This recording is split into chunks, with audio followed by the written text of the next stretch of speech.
차가운 도시의 네온 사인이 저녁 안개 속에서 희미하게 빛나고 있었다. 김하은은 낡은 앞치마를 벗어 깔끔하게 접으며 카페의 마지막 정리를 하고 있었다.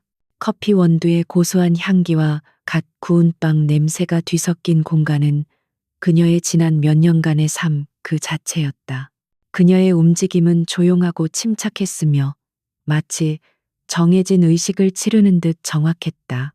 그녀의 소박한 옷차림과 화장기 없는 얼굴은 누구도 그녀의 진짜 모습을 상상할 수 없게 만드는 완벽한 위장이었다. 그때 가게 문에 달린 작은 종이 울리며 한 남자가 들어왔다. 미래그룹의 유능한 기획팀 대리 강태준이었다. 그의 잘 다려진 명품 정장과 반짝이는 구두는 이 작은 카페의 낡은 분위기와 어울리지 않았다. 그는 늘 그랬듯 약간의 초조함과 불만을 얼굴에 드러낸 채 주변을 훑어보았다. 그의 시선이 하은에게 닿았을 때 그 안에는 애정보다는 익숙함과 약간의 짜증이 섞여 있었다. 그는 그녀가 이 공간에 속해 있다는 사실이 못마땅한 듯 보였다. 하은은 그를 향해 희미하게 미소 지으며 마지막 테이블을 닦았다. 그녀의 미소는 그의 굳은 표정을 녹이기에는 역부족이었다. 그는 팔짱을 낀 채 그녀의 일이 끝나기를 기다렸다. 카페 안의 공기는 무겁게 가라앉았고 두 사람 사이의 침묵은 곧 터질 폭풍 전야처럼 느껴졌다. 태준의 눈빛은 끊임없이 그녀의 낡은 신발과 소박한 옷차림을 향했고 그럴 때마다 그의 미간은 미세하게 좁혀졌다. 아직 멀었어. 중요한 얘기가 있으니 빨리 나와. 그의 목소리는 낮고 단호했다. 평소의 다정함은 찾아볼 수 없었다. 하은은 아무 말 없이 고개를 끄덕이고는 마지막 정리를 서둘렀다. 그녀는 그의 태도 변화가 무엇을 의미하는지 이미 알고 있었다. 그녀의 심장은 놀라울 정도로 평온했다. 지난 몇 달간 그녀는 이 순간이 다가오고 있음을 명확히 느끼고 있었기 때문이다.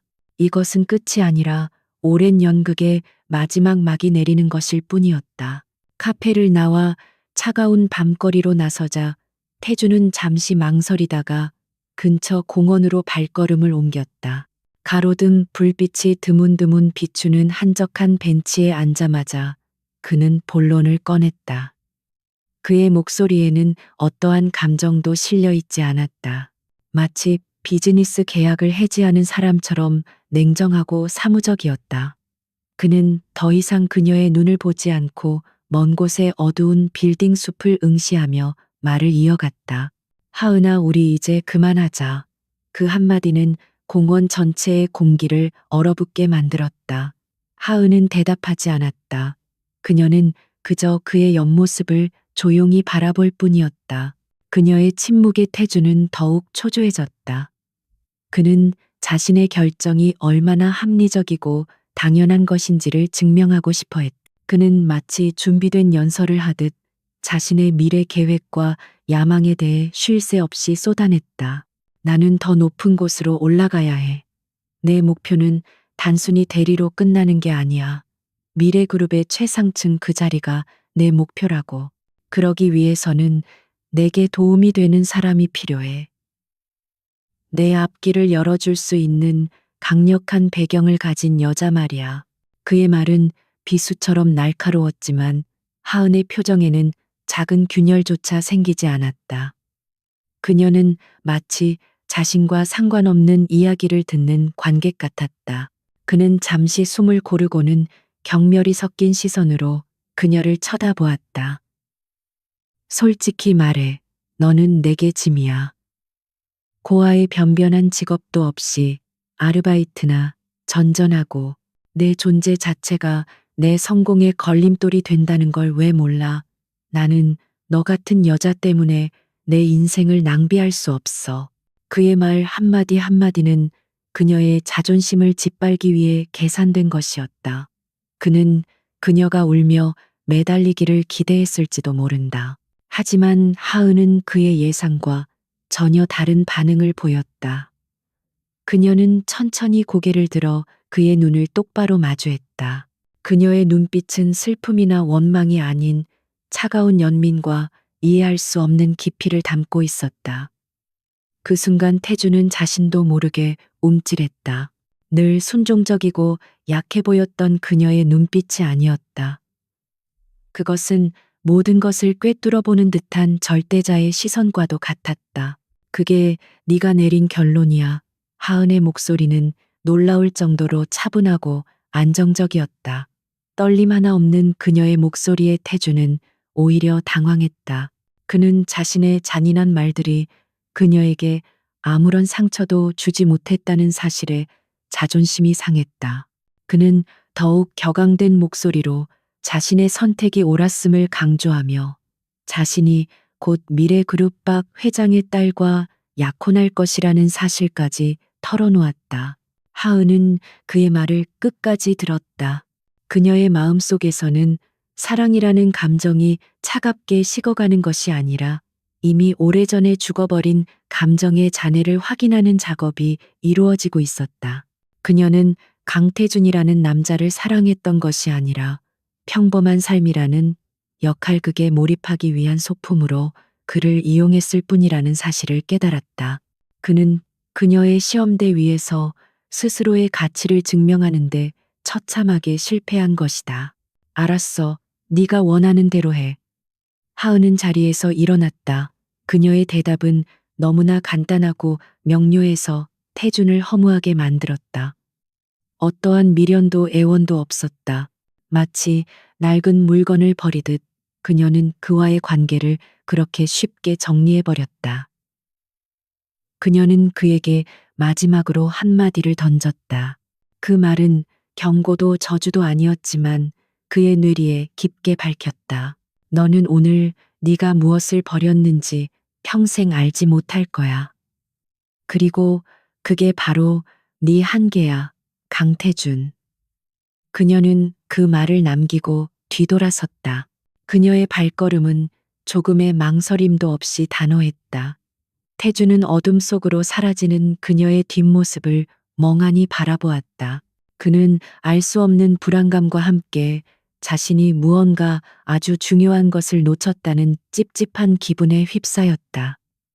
하지만 그는 이내 고개를 저으며 자신의 선택을 합리화했다. 하은은 공원을 벗어나 인적이 드문 골목으로 들어섰다.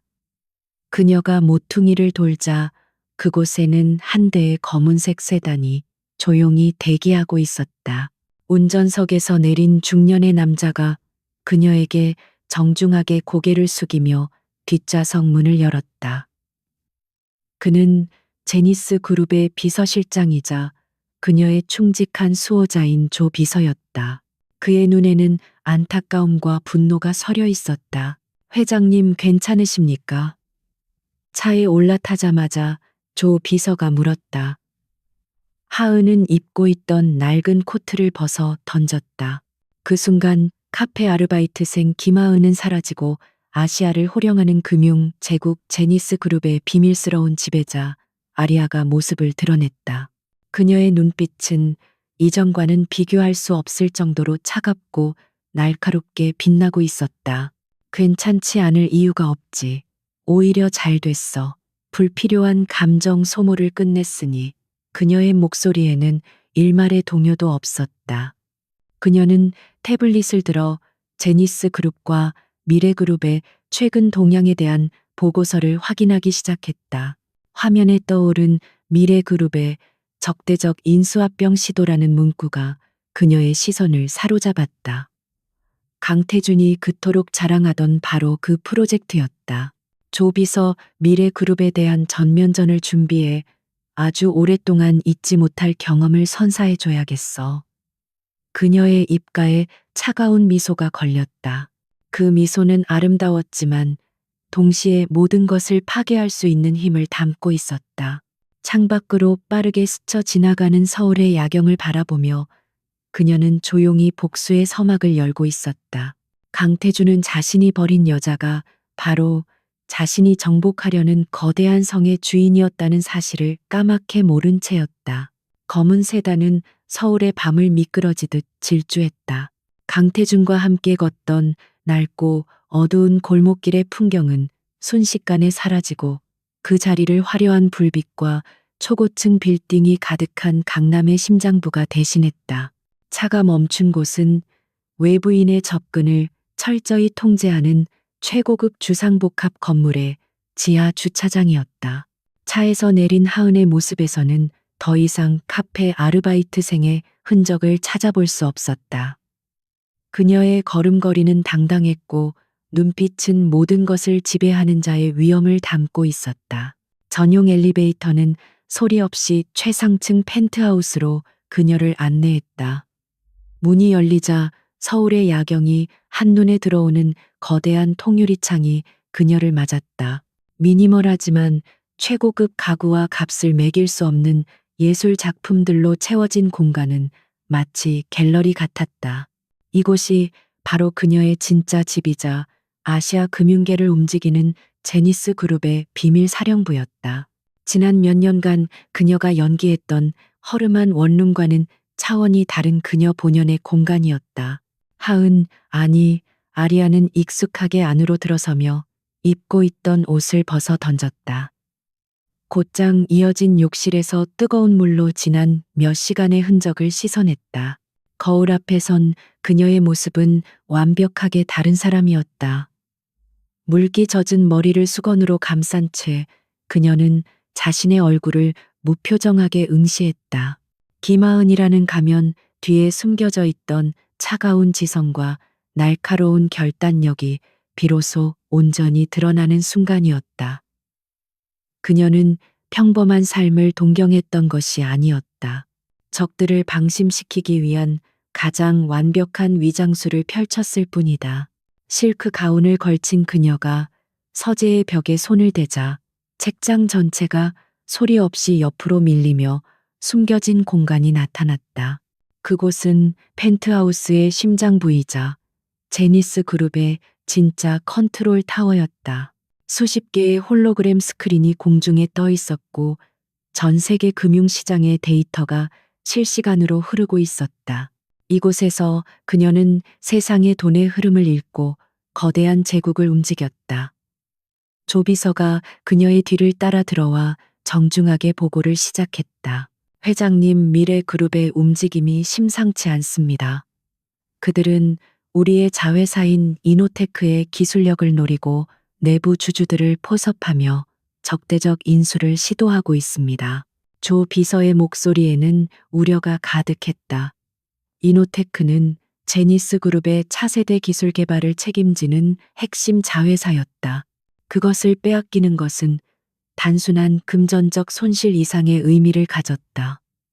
미래를 향한 제니스의 발목을 잡는 치명타가 될 수 있었다. 아리아는 중앙의 가장 큰 스크린을 응시했다. 그곳에는 이노테크 인수 프로젝트의 책임자로 강태준의 이름과 사진이 선명하게 떠 있었다. 그녀의 표정에는 변화가 없었다. 마치 처음 보는 사람의 프로필을 읽는 듯 무심했다. 그녀에게 강태준은 이제 버려진 과거의 연인이 아니었다. 그녀의 제국을 위협하는 적의 선봉장이자 체스판 위에 놓인 처리해야 할 말에 불과했다. 그녀의 냉정함에 조비서는 다시 한번 감탄했다. 그들이 포섭한 내부 주주 명단은 아리아의 질문은 짧고 명확했다. 조비서는 즉시 다른 스크린에 몇몇 인물들의 정보를 띄웠다. 그들은 모두 제니스 그룹의 원로 이사들이었다.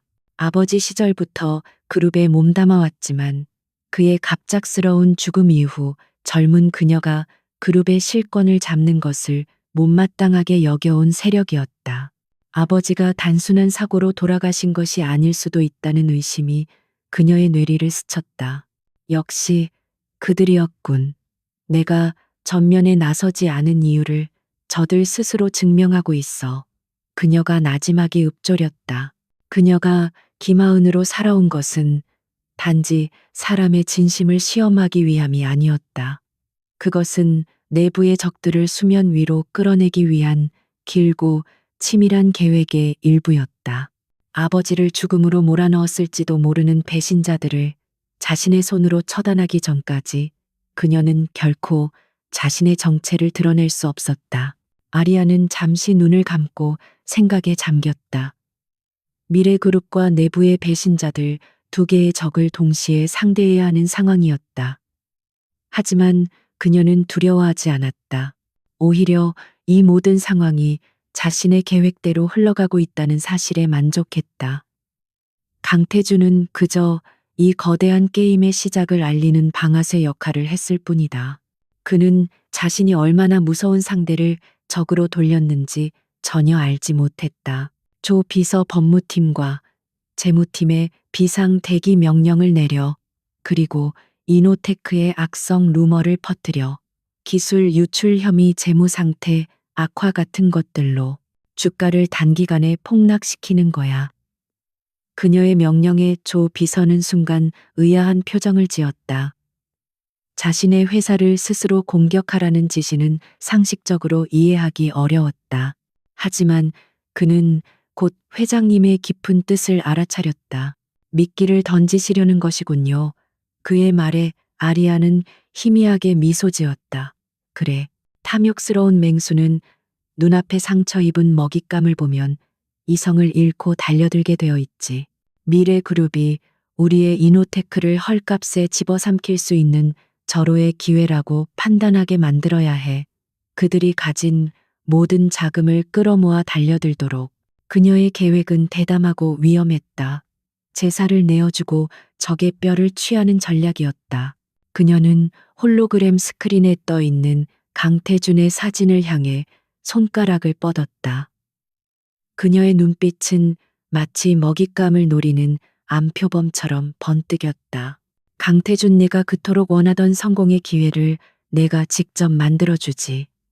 물론 그 끝은 네가 꿈꾸던 천국이 아니라 모든 것을 잃게 될 지옥의 문턱이겠지만. 그녀의 차가운 선언이 조용한 컨트롤 타워에 울려 퍼졌다. 가면을 벗은 여왕은 이제 본격적인 사냥을 시작할 준비를 마쳤다. 강태준의 세상은 장밋빛으로 가득 차 있었다. 기마흔을 버린 후 그는 날개를 단 듯 승승장구했다. 미래그룹 박 회장의 딸과의 약혼은 일사천리로 진행되었고 그는 그토록 원하던 이노테크 인수 프로젝트의 총책임자로 임명되었다. 그의 책상은 회의실이 훤히 내려다 보이는 창가 자리로 바뀌었고 동료들은 노골적인 부러움과 아첨이 섞인 시선으로 그를 대했다. 그는 자신의 선택이 얼마나 현명했는지를 매일같이 확인하며 만족감에 취해 있었다. 회의실의 대형 스크린에는 이노테크의 조직도와 재무 상태가 복잡하게 펼쳐져 있었다. 태주는 자신감 넘치는 목소리로 이사들 앞에서 자신의 계획을 설명하고 있었다. 그의 프레젠테이션은 논리 정연했고 목표를 향한 야망으로 번뜩였다. 그는 자신이 이 거대한 게임을 지배하고 있는 왕이라고 생각했다. 기마은과의 지루하고 답답했던 과거는 이제 기억조차 희미한 버려진 껍데기에 불과했다. 바로 그때 그의 비서가 긴급 속보라며 태블릿을 들고 뛰어들어왔다. 화면에는 제니스 그룹의 핵심 자회사인 이노테크가 심각한 기술 유출 혐의에 휩싸였으며 재무 상태가 급격히 악화되고 있다는 기사가 대서특필되어 있었다. 회의실은 순간 술렁였다. 하지만 태준의 얼굴에는 당황 대신 환희의 미소가 번졌다. 이것은 위기가 아니라 하늘이 내린 기회였다. 적이 스스로 무너져 내리고 있었다. 이건 기회입니다. 제니스 그룹이 내부 문제로 흔들리는 지금이야말로 우리가 최소한의 비용으로 이노테크를 집어삼킬 절호의 기회입니다. 태준의 외침에 회의실의 분위기는 뜨겁게 달아올랐다. 박 회장은 만족스러운 표정으로 고개를 끄덕이며 태준에게 모든 권한을 위임했다. 그는 자신의 예비 사위가 자랑스러웠다. 태준은 즉시 행동에 착수했다. 그는 여러 개의 유령 회사를 통해 폭락하는 이노테크의 주식을 닥치는 대로 사들였다. 그는 동시에 제니스 내부에 심어둔 배신자 원로 이사들과 비밀리에 접촉했다. 그는 그들에게 내부 정보를 추가로 빼내는 대가로 인수가 성공하면 미래그룹의 고위직을 약속했다. 모든 것이 그의 계획대로 완벽하게 돌아가고 있었다. 그는 가끔씩 한밤중에 문득 하은을 떠올렸다. 아마 지금쯤 낡은 카페에서 커피를 내리거나 싸구려 원룸에서 초라한 저녁을 먹고 있겠지. 그는 동정심과 함께 우월감을 느꼈. 같은 시각 서울의 야경이 발 아래 펼쳐지는 펜트하우스의 컨트롤 타워에서 아리아는 차갑게 식은 커피잔을 든 채 춤추는 주가 그래프를 무심하게 바라보고 있었다. 그녀가 퍼뜨린 루머는 정확히 의도한 효과를 내고 있었다. 미래그룹은 미친 듯이 돈을 쏟아부으며 그녀가 파놓은 함정 속으로 제 발로 걸어 들어오고 있었다. 조 비서가 옆에서 안절부절 못하며 보고했다. 회장님, 미래그룹이 예상보다 더 공격적으로 나오고 있습니다. 이대로라면 이노테크의 경영권 방어선이 위태로울 수 있습니다. 그의 목소리에는 초조함이 묻어났다. 그러나 아리아의 눈빛은 호수처럼 고요했다. 그녀는 모든 것을 보고 있었다. 유령 회사들의 자금 흐름, 배신자들과 태준이 주고받는 은밀한 메시지까지 그녀의 손바닥 안에서 벌어지는 연극일 뿐이었다. 걱정할 것 없어. 낚싯대를 너무 빨리 채면 물고기가 도망가는 법이지. 그녀는 태블릿을 조비서에게 건넸다. 화면에는 미래그룹의 주력 사업인 바이오 신약에 대한 자료가 정리되어 있었다. 이제 두 번째 미끼를 던질 시간이야. 법무팀에 연락해. 지금 당장 미래바이오를 상대로 특허 침해 소송을 제기하라고. 우리가 10년 전에 사장시킨 해외의 작은 연구소 특허를 이용해 그것은 누구도 예상하지 못한 전혀 다른 전선에서의 기습 공격이었다. 이노테크 사태에 모든 신경이 쏠려 있던 미래그룹에게는 그야말로 마른 하늘의 날벼락 같은 소식이었다. 소송 소식이 전해지자마자 금융당국은 미래그룹의 자금 흐름에 대한 조사에 착수했고 핵심 계좌들이 동결되었다. 이노테크 주식을 매입하기 위해 준비해 두었던 막대한 자금이 순식간에 묶여버린 것이다. 미래그룹의 이사회는 아수라장이 되었다. 박 회장은 책상을 내리치며 고함을 질렀고 임원들은 서로에게 책임을 떠넘기기 바빴다. 이노테크를 거의 다 손에 넣었다고 생각한 순간에 벌어진 일이었다. 강태준은 창백한 얼굴로 서 있었다. 그의 완벽했던 계획은 한순간에 멈춰섰다. 그는 이 기습적인 특허 소송이 어디서 날아온 것인지 도무지 이해할 수 없었다. 단순한 불운이라고 치부하기에는 타이밍이 너무나도 절묘했다. 그는 마치 보이지 않는 유령과 싸우는 기분이었다. 그의 모든 움직임은 마치 거대한 손바닥 위에서 놀아나는 것처럼 무력했다. 그는 처음으로 알 수 없는 공포를 느꼈다. 자신이 상대하고 있는 제니스 그룹의 진짜 얼굴은 그가 생각했던 것보다 훨씬 더 거대하고 치밀한 존재일지도 모른다는 불길한 예감이 그의 등골을 서늘하게 만들었다. 그의 이마에서는 식은땀이 흘러내렸다.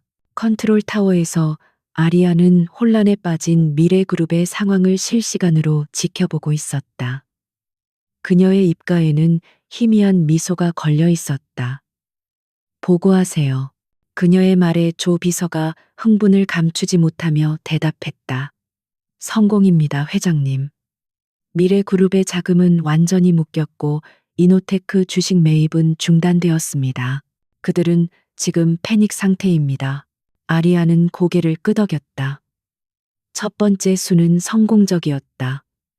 적은 혼란에 빠졌고 상처를 입었다. 하지만 이것은 시작에 불과했다. 그녀는 스크린에 떠 있는 강태준의 당황한 얼굴을 차갑게 내려다보았다. 이제부터 진짜 게임을 시작하지. 그가 가진 모든 것을 하나씩 아주 천천히 빼앗아 줄 거야. 여왕의 선포와 함께 복수의 두 번째 장이 막을 올리고 있었다.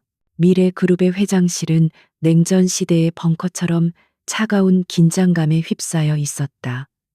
박 회장은 불타는 시선으로 강태준을 쏘아보았다. 그의 분노는 단순한 실망을 넘어선 자신의 명성에 흠집이 났다는 것에 대한 모욕감이었다. 태준은 고개를 숙인 채 서 있었다. 며칠 전까지만 해도 자신감으로 빛나던 그의 얼굴은 이제 굴욕감과 초조함으로 창백해져 있었다. 그의 완벽했던 계획은 시작과 동시에 좌초되었고 그는 모든 책임의 중심에 서 있었다. 대체 어떻게 된 건가? 고작 특허 소송 하나에 이렇게 발목이 잡히다. 네 자네의 능력이 겨우 이 정도였나? 박 회장의 질책은 회의실 전체를 울렸다. 태주는 입술을 깨물었다. 그는 변명할 수 없었다. 이 모든 것이 마치 잘 짜인 각본처럼 움직이고 있다는 불길한 느낌을 지울 수 없었지만 그것을 입증할 방법은 없었. 그는 이 위기를 타개하고 자신의 가치를 다시 증명해야만 했다. 그렇지 않으면 모든 것을 잃을 터였다.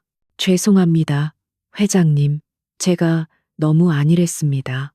하지만 이대로 물러서지 않겠습니다. 전공법이 안 통한다면 다른 방법을 써서라도 제니스의 숨통을 끊어놓겠습니다. 태준의 목소리에는 도끼가 서려 있었다. 그는 이제 수단과 방법을 가리지 않기로 결심했다.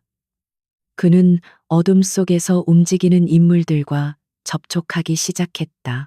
돈이면 무엇이든 하는 부패한 언론인 기업의 비밀을 캐내는 전문 해커, 그리고 경쟁사의 약점을 파고드는 해결사까지. 태준의 반격은 비열하고 전방위적이었다. 그는 언론을 통해 제니스 그룹의 재무 건전성에 대한 악의적인 기사를 유포하기 시작했다. 내용은 구체적이었고 교묘하게 조작된 데이터까지 포함되어 있어 시장의 불안감을 증폭시켰다. 동시에 그는 해커를 고용하여 제니스의 내부 서버를 공격 기밀 정보를 빼내려 시도했다. 그의 목표는 제니스 그룹을 외부와 내부에서 동시에 무너뜨리는 것이었다. 그는 이 진흙탕 싸움에서 반드시 승리해야 했다. 그러나 태준이 모르는 사실이 있었다. 그의 모든 움직임은 거대한 거미줄의 중심에서 실시간으로 감시되고 있었다. 아리아의 컨트롤 타워에서는 태준이 접촉하는 인물들의 신상 정보, 그들이 주고받는 돈의 액수, 심지어 그들의 은밀한 대화 내용까지 모두 데이터로 변환되어 스크린에 떠오르고 있었다. 조 비서는 심각한 표정으로 보고했다. 회장님, 강태준 대리가 선을 넘고 있습니다. 명백한 범죄 행위입니다. 지금 당장 법적 조치를 취해야 합니다. 하지만 아리아는 고개를 저었다. 그녀의 눈은 차갑게 빛나고 있었다. 아니, 아직 때가 아니야. 궁지에 몰린 쥐는 필사적으로 발버둥 치는 법이지. 그가 자신의 죄를 더 깊이 파고들도록 내버려둬. 그녀의 목소리는 얼음장처럼 차가웠다. 그녀가 원하는 것은 단순한 승리가 아니었다. 강태준과 박 회장, 그리고 그들과 결탁한 모든 세력을 다시는 재기할 수 없도록 뿌리째 뽑아버리는 완전한 파멸이었다. 아리아의 명령에 따라 제니스 그룹의 보안팀은 미래 그룹의 해킹 시도를 막는 대신 그들을 위해 특별히 제작된 허니팟 서버로 유인했다. 해커들은 자신들이 엄청난 기밀 정보를 빼내고 있다고 생각했지만 그들이 가져간 것은 모두 제니스 팀이 의도적으로 흘린 거짓 데이터였다. 그들의 모든 접속 기록과 활동 내역은 고스란히 증거로 수집되었다. 아리아의 다른 팀은 태준의 비밀 회동 장소에 잠입하여 모든 대화를 녹음하고 촬영했다. 동시에 아리아는 보이지 않는 손으로 시장을 움직였다. 미래그룹이 압박하는 제니스의 협력사들에게는 제니스의 유령 회사가 나타나 훨씬 더 좋은 조건의 계약을 제안했다. 태준이 공들여 무너뜨리려던 관계들은 오히려 더 견고해졌다. 태준은 미칠 지경이었다. 그는 자신이 허공에 주먹질을 하고 있는 기분이었다. 그의 모든 노력은 알 수 없는 힘에 의해 무력화되었고, 그럴수록 그는 더욱 조급하고 무모한 수단을 동원했다. 그는 심지어 이노테크의 연구소에 산업 스파이를 심으려는 시도까지 했다. 그는 자신이 점점 더 깊은 수렁으로 빠져들고 있다는 사실을 깨닫지 못했다. 그는 오직 눈앞의 적을 쓰러뜨려야 한다는 생각에 사로잡혀 있었다. 제니스 그룹이라는 거대한 유령, 그리고 그 뒤에 숨어 있을 미지의 지휘자에 대한 증오가 그의 이성을 마비시키고 있었다. 어느 늦은 밤 조 비서는 최종 보고서를 들고 아리아 앞에 섰다. 그의 얼굴에는 흥분과 경외심이 뒤섞여 있었다. 회장님, 모든 증거 수집이 완료되었습니다. 불법 주가 조작, 해킹을 통한 산업 기밀 탈취 시도, 언론 매수, 뇌물 공여. 이 증거들이면 박 회장과 강태준을 포함한 미래 그룹 수뇌부를 모두 감옥에 보내고도 남습니다. 홀로그램 스크린에는 그들의 범죄를 입증하는 데이터와 영상 녹취 파일들이 산더미처럼 쌓여 있었다. 아리아는 말없이 그 증거들을 응시했다. 그녀의 얼굴은 분노나 기쁨이 아닌 차가운 결의로 가득 차 있었다. 거미줄은 완성되었고, 먹잇감들은 스스로 거미줄의 가장 깊은 곳까지 걸어 들어왔다. 이제 남은 것은 거미줄을 거두어들이는 일뿐이었다. 그녀는 조 비서를 향해 고개를 돌렸다. 검찰 내부에 있는 우리 쪽 라인에 연락해. 내일 아침 파티를 시작한다고. 마침내 심판의 시간이 다가오고 있었다. 법의 그물망이 조여오기 전날 밤, 서울의 최고급 호텔 연회장은 대한민국을 움직이는 권력자들로 북적였다. 불우이웃을 돕는다는 명분으로 열린 자선 갈라쇼였지만, 실상은 서로의 부와 인맥을 과시하는 사교계의 전쟁터였다. 강태준은 박 회장의 딸이자 자신의 약혼녀인 박소라의 팔짱을 낀 채 이 화려한 전쟁터의 승리자처럼 의기양양하게 사람들과 인사를 나누었다. 특허 소송 문제는 박 회장의 인맥으로 임시 방편의 해결책을 찾은 상태였다. 그는 샴페인 잔을 든 채 주변을 둘러보았다.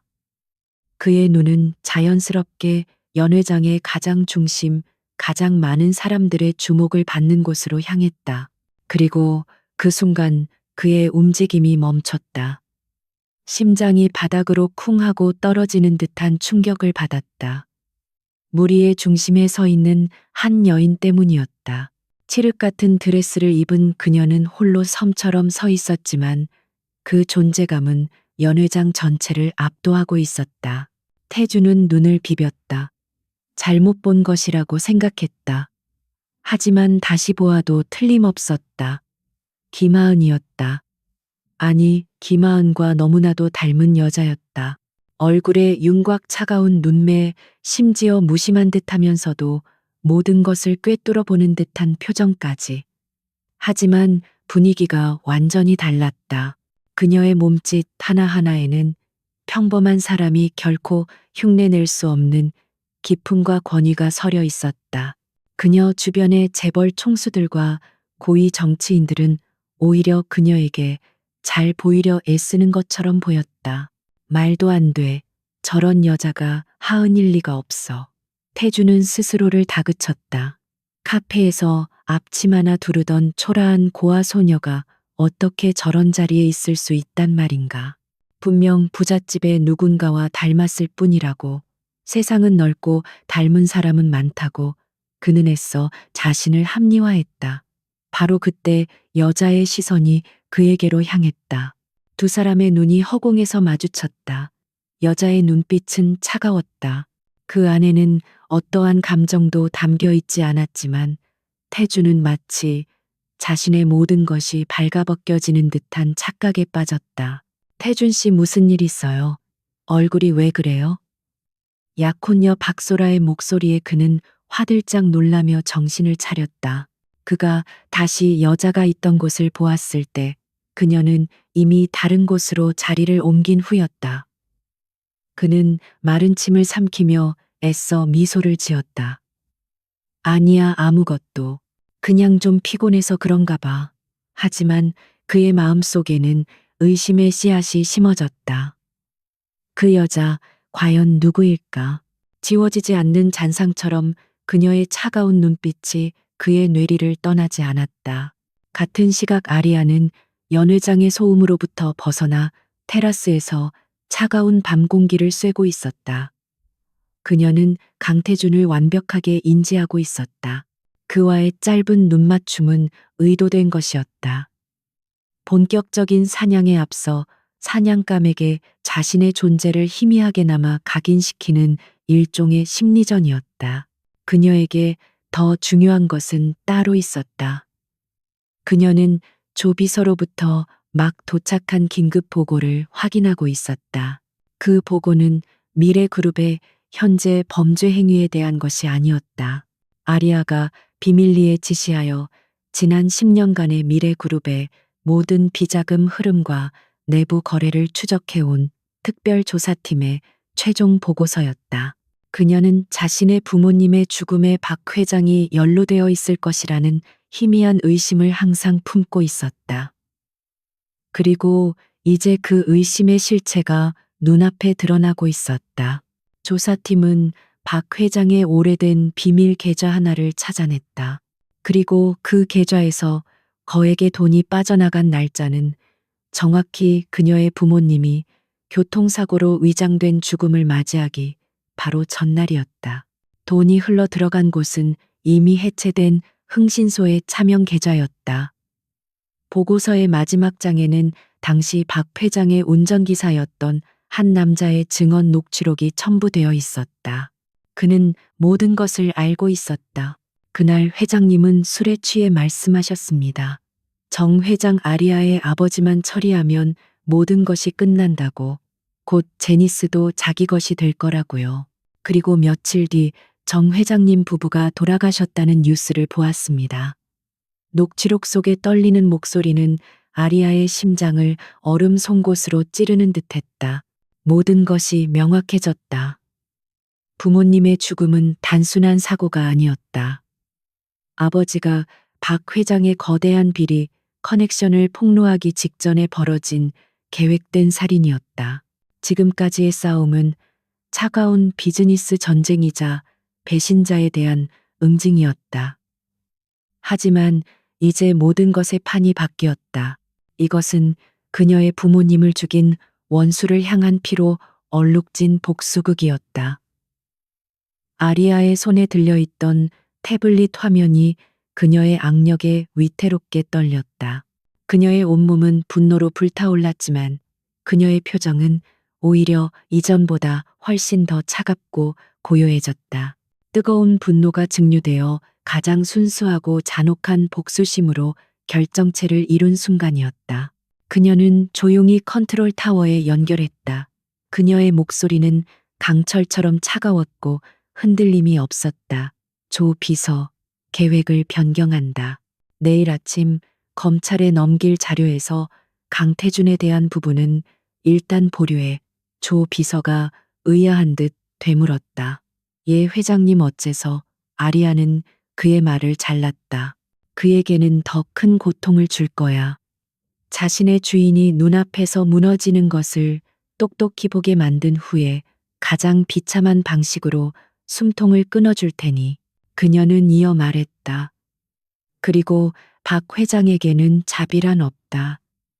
내일 미래그룹의 주주총회를 소집해 우리가 가진 모든 힘을 동원해서 그를 회장 자리에서 끌어내릴 거야. 법의 심판은 그 이후의 일이다. 나는 먼저 그가 평생을 바쳐 이룬 모든 것이 내 손에 의해 산산조각 나는 것을 그의 눈앞에서 보여줘야겠어. 그녀의 선언의 전화기 너머의 조비서는 숨을 삼켰다. 여왕의 분노가 마침내 폭발했다. 이제 미래그룹에 남은 것은 심판뿐이었다. 다음 날 아침 대한민국 경제계는 거대한 폭풍에 휩싸였다. 미래그룹의 지분을 대량 확보한 미지의 대주주가 박덕배 회장의 해임을 안건으로 하는 긴급 주주총회를 소집했다는 뉴스가 모든 언론의 헤드라인을 장식했다. 미래그룹의 주가는 개장과 동시에 수직으로 낙하했고 회사는 창립 이래 최대의 위기를 맞았다. 박 회장의 집무실에서는 분노의 찬고성이 터져나왔고 값비싼 도자기들이 바닥에 부딪혀 산산조각 났다. 강태주는 창백한 얼굴로 서류 더미를 뒤지고 있었다. 밤사이 갑자기 나타난 이 정체불명의 적은 마치 미래그룹의 모든 약점을 꿰뚫고 있는 듯 가장 치명적인 순간에 칼을 꽂았. 그는 지난밤 갈라쇼에서 마주쳤던 그 여자를 떠올렸다. 김하은과 닮았던 얼음처럼 차가운 눈빛의 여자. 말도 안 되는 상상이라는 것을 알면서도 불길한 예감이 그의 심장을 옥죄었다. 대체 누구냐? 감히 내 것을 넘보는 놈들이 대체 누구냔 말이다.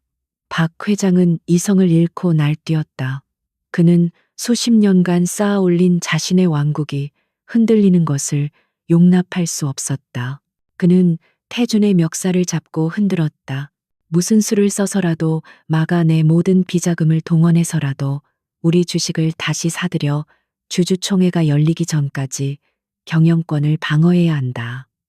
그의 눈은 탐욕과 공포로 붉게 충혈되어 있었다.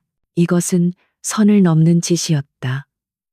불법 비자금을 이용한 주식 매입은 명백한 범죄 행위이며 만약 발각된다면 미래그룹은 그대로 공중분해될 수도 있었다. 하지만 태준에게는 선택의 여지가 없었다. 여기서 무너지면 그 역시 모든 것을 잃게 된다. 그는 박 회장의 충실한 개가 되어 이 미친 도박에 모든 것을 걸기로 했다. 그는 비밀리에 관리해온 차명 계좌들을 총동원하여 자사주 매입 전쟁에 뛰어들었다. 금융시장은 그야말로 전쟁터가 되었다.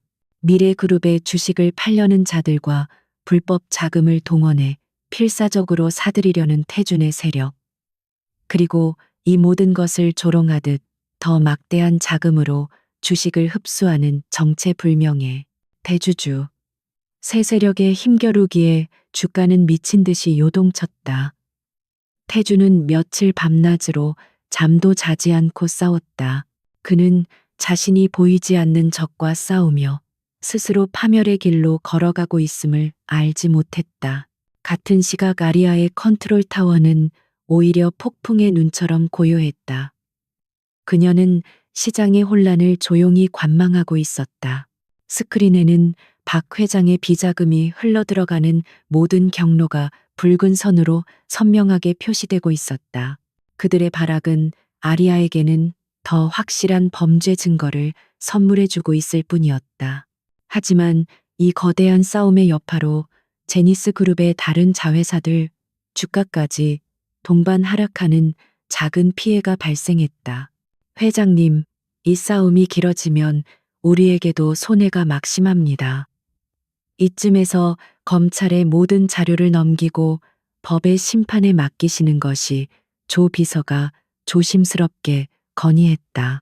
그는 아리아의 복수심을 이해했지만 그룹 전체를 위험에 빠뜨릴 수는 없었다. 그의 말에 몇몇 핵심 임원들도 동조하는 눈빛을 보냈다. 그녀의 리더십이 시험대에 오른 순간이었다. 아리아는 천천히 자리에서 일어나 임원들을 둘러보았다. 그녀의 목소리는 낮고 조용했지만 그 안에 담긴 힘은 모두를 압도했다. 이것은 돈의 싸움이 아니야. 정의의 싸움이지. 내 아버지는 저들의 탐욕 때문에 돌아가셨고, 제니스는 지난 10년간 저들의 견제 속에서 힘겹게 버텨왔어. 이 전쟁에서 입는 약간의 손실은 썩은 뿌리를 도려내기 위해 치러야 할 당연한 대가다. 그녀는 스크린에 떠있는 박 회장의 사진을 가리켰다. 나는 저자가 법의 심판을 받기 전에 자신이 쌓아 올린 모든 것이 한순간에 무너져 내리는 절망을 맛보게 할 것이다. 그것이 내 아버지에 대한 예의이자 제니스의 새로운 시작을 위한 필수적인 과정이야. 그러니 더 이상의 이견은 없었으면 한다. 그녀의 확고한 의지에 임원들은 모두 입을 다물고 고개를 숙였다. 그녀는 더 이상 어린 소녀가 아닌 제국을 이끄는 냉혹한 여왕이었다. 마침내 운명의 날이 밝았다. 미래 그룹의 임시 주주총회가 열리는 호텔. 앞은 수백 명의 취재진으로 인산인해를 이루었다. 박 회장과 강태준은 초췌한 얼굴을 애써 감춘 채 억지 미소를 지으며 차에서 내렸다. 그들은 밤샘 사투 끝에 간신히 경영권을 방어할 수 있는 지분을 확보했다고 믿고 있었다. 하지만 그들의 얼굴에는 승자의 여유 대신 패배 직전에 불안감이 짙게 서려 있었다. 총 회장은 팽팽한 긴장감으로 가득 찼다.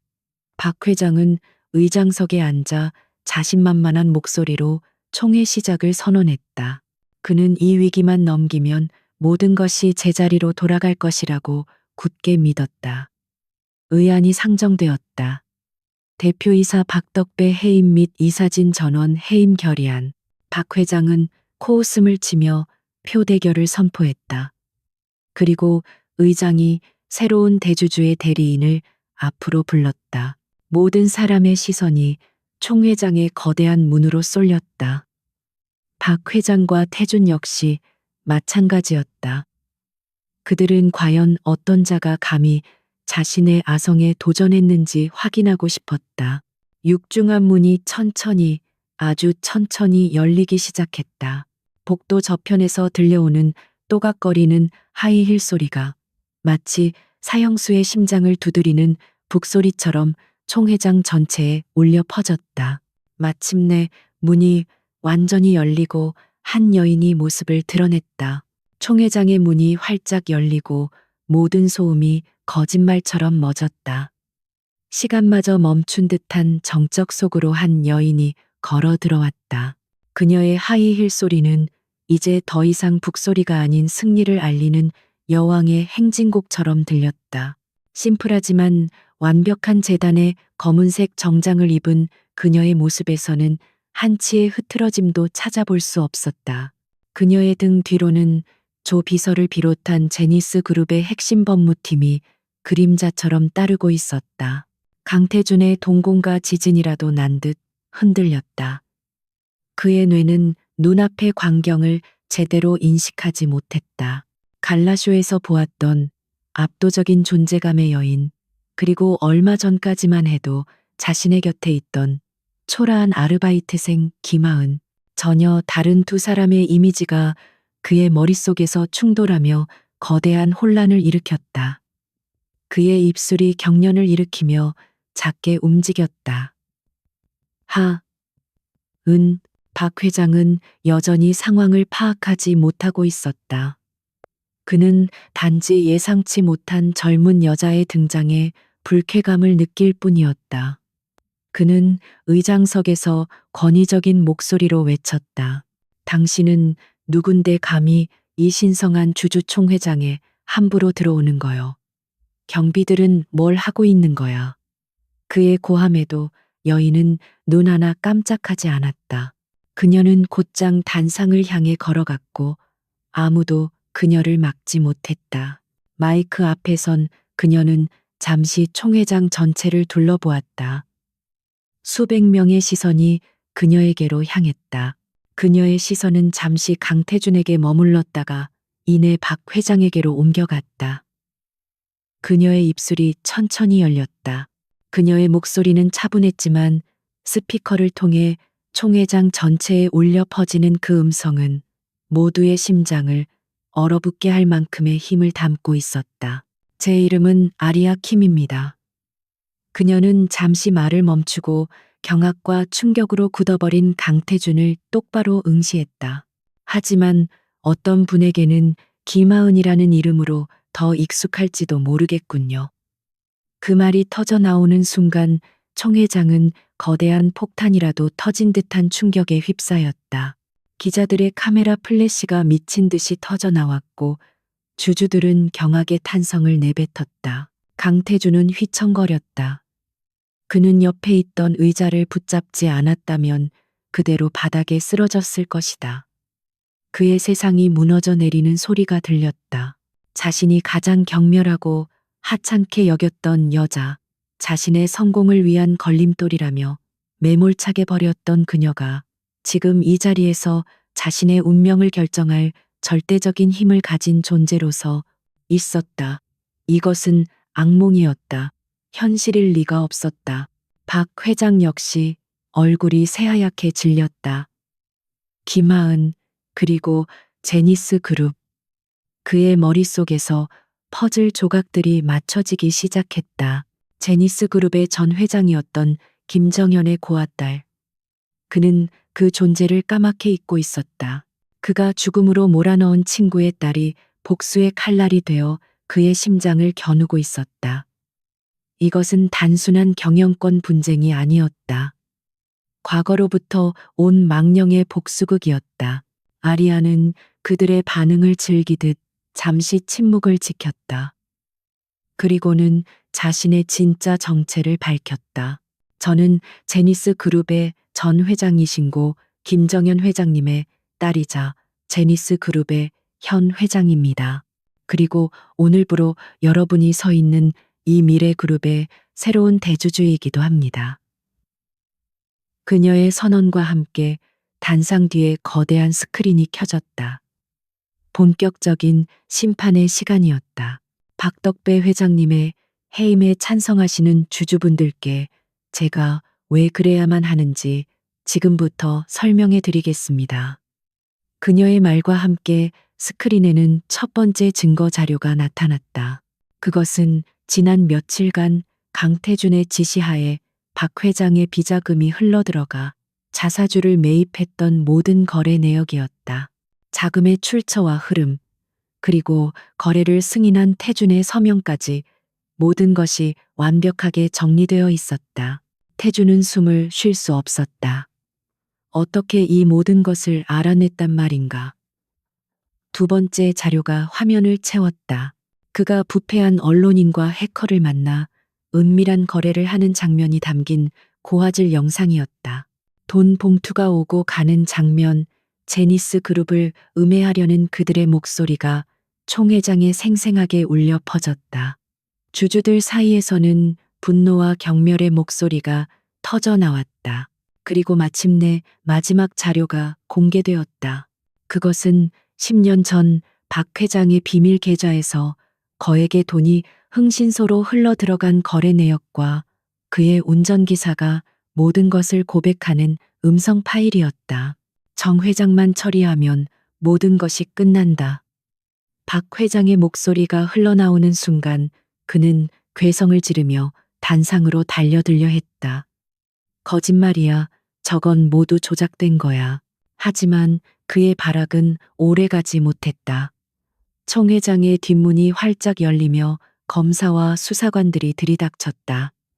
그들은 곧장 단상으로 향했다. 아리아가 모든 것을 준비해 둔 것이었다.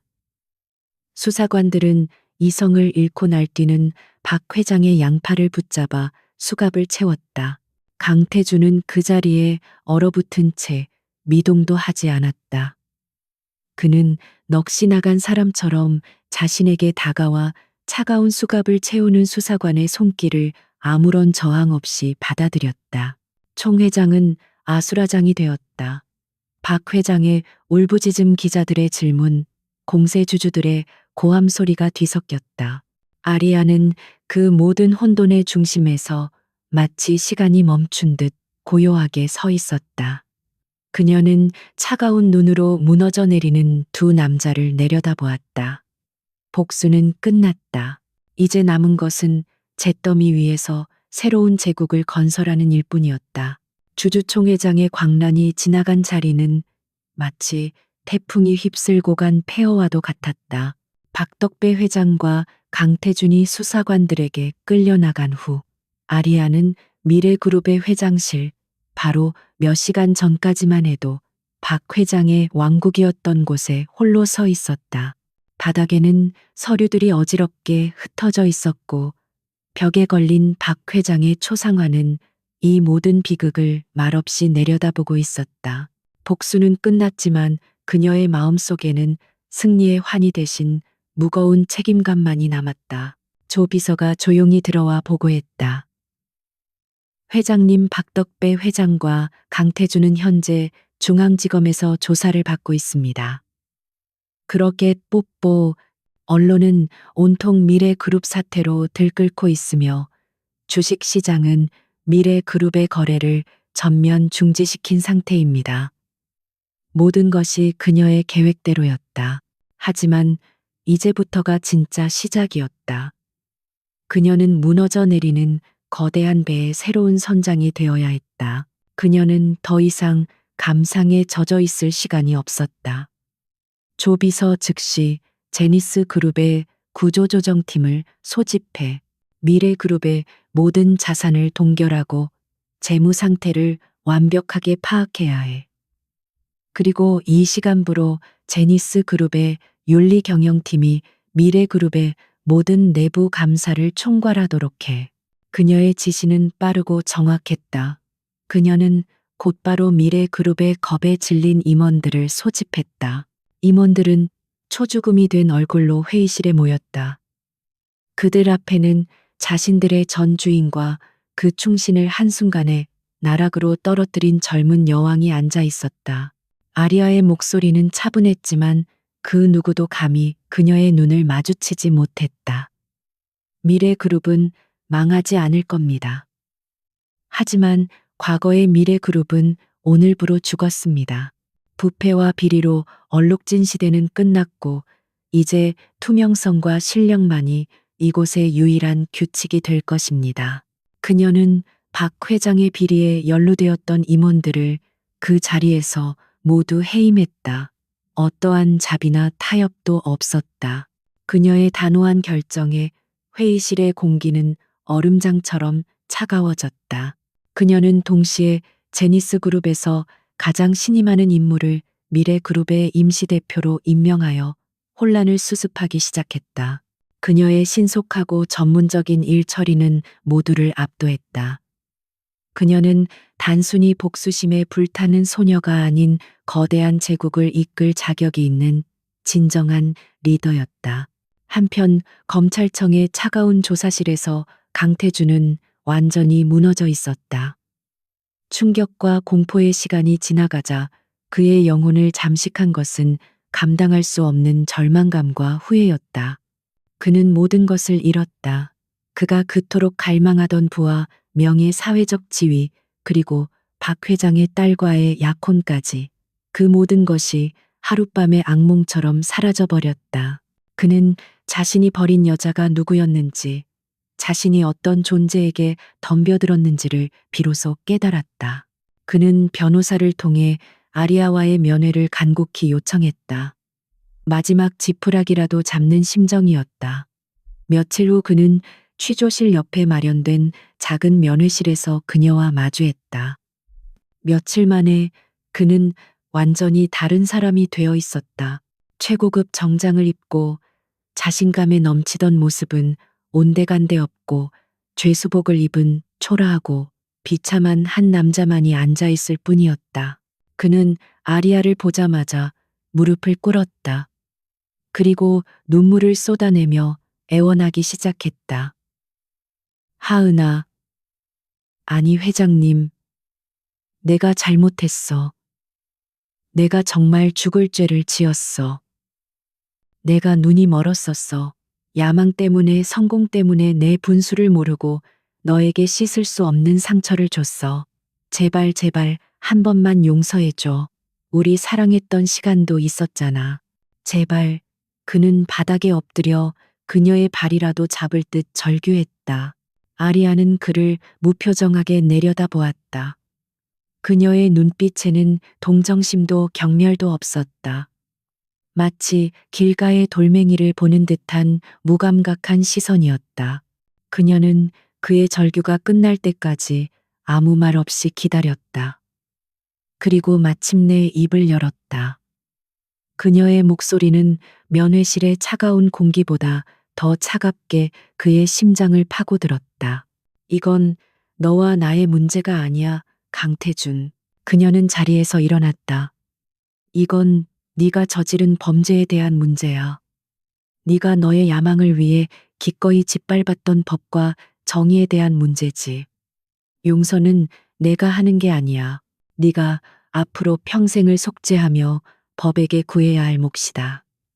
그녀는 그에게 어떠한 감정적인 반응도 보여주지 않았다. 그것이 그에게 내리는 가장 잔인하고 완벽한 형벌이었다. 그녀는 뒤도 돌아보지 않고 면회실을 나갔다. 강태주는 텅 빈 면회실에 홀로 남아 절망의 울음을 터뜨렸다. 그녀의 마지막 말은 그의 영혼에 지울 수 없는 낙인처럼 새겨졌다. 그녀에게 그는 더 이상 사랑했던 남자도 배신자도 아닌 그저 처리해야 할 범죄자일 뿐이었다. 아리아는 박 회장의 사무실, 이제는 자신의 것이 된 그곳의 창가에 서서 떠오르는 아침 해를 바라보았다. 길고 길었던 복수는 끝났다. 이제 과거의 유령들을 모두 묻고 미래를 건설할 시간이었다. 시간이 흘러 모든 것이 제자리를 찾아가기 시작했다. 미래그룹 사태라는 거대한 태풍이 남긴 상처와 혼란은 아리아의 강력하고 신속한 리더십 아래 점차 수습되었다. 그녀는 더 이상 베일 뒤에 비밀스러운 존재가 아니었다. 아버지의 원수를 갚고 거대 기업을 집어삼킨 젊은 여왕.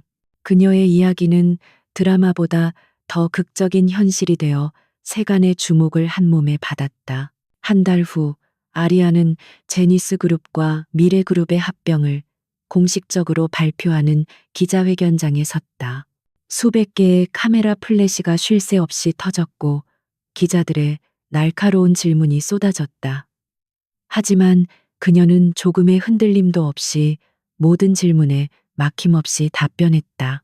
그녀의 목소리는 부드러웠지만 강한 확신에 차 있었고 그녀의 비전은 명확했다.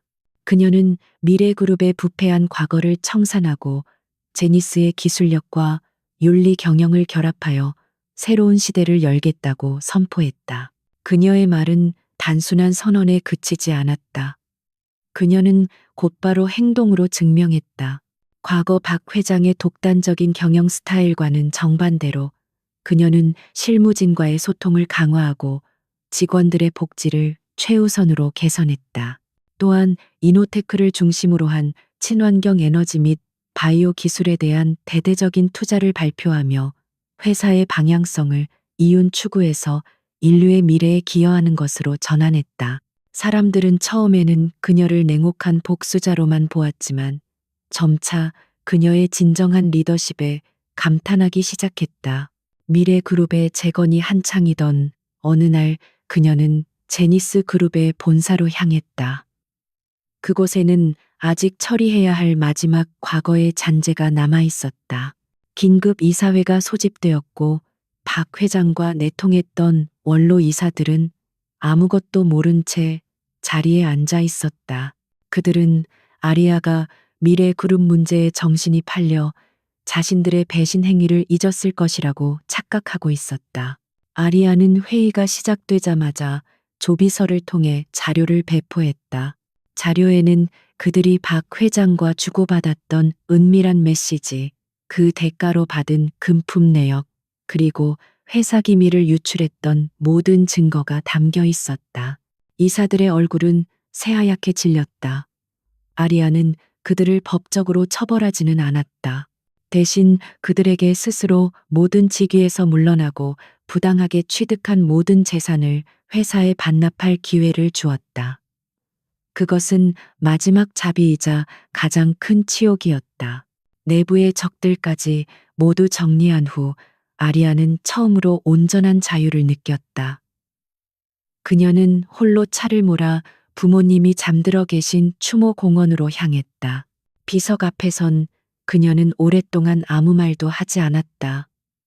그녀의 눈에서는 눈물이 흐르지 않았다.